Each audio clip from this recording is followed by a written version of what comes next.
Because I have no pieces. No, like none of at my the pieces end. match at all. Sadly, approximately 70% of LGBTQ older adults go back in the closet when they enter a skilled nursing facility.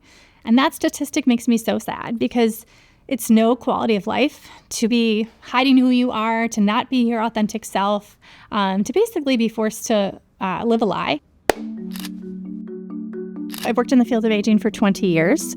I originally worked at a long-term care community in the Chicagoland area. However, they were faith-based and I would say homophobic, and so identify as part of the LGBTQ community, and I didn't feel safe or comfortable identifying as part of the community while I was working there, and so I left. LGBTQ older adults are very marginalized and vulnerable in many different ways. They are much less likely to be aging with family support, and they're twice as likely to be living alone compared to their heterosexual and cisgender peers. My name is Brian Dennis. I'm 70 years old. I think I always knew that I was gay.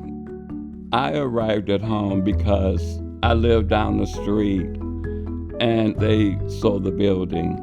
So I just had to find some place. And this was the first place that I actually looked at. It's a nice place to be. Home is a great model for LGBT inclusive programs and services. They are SAGECare credentialed. That means that they put an emphasis on making sure all of their programs and services are inclusive and welcoming for LGBTQ older adults. Several years ago, Home decided that we wanted to better support all of our seniors in our buildings, so we decided to do the SAGECare training. SAGECare was developed in 2016 as a model for organizations to receive training and then become credentialed.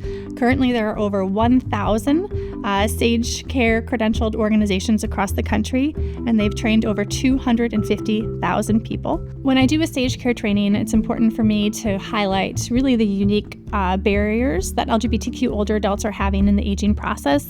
These LGBTQ older adults that we're serving, they have lived through a lifetime of discrimination. And so that absolutely takes a toll on their well-being. They're more likely to be lower income. They are more likely to have chronic health conditions at a younger age. I hope that my work has just made people feel less alone. Nikki is a great person. You know, you could go and talk to her about anything. I met Brian in 2016, and we instantly hit it off. We're both goofballs.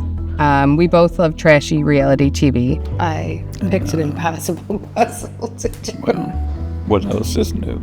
I hope that I have created an environment where everyone feels safe and feels seen. LGBTQ older adults really did pave the way for many of us today in terms of our rights in this country, but they shouldn't have to feel like they need to continue to fight for their rights and be activists as they're aging. And we are all aging, so we will all be there someday. So if we can put these programs and services into place now, they'll be there for us when we need it. My name is Britta Larson, and this is my brief but spectacular take on feeling at home.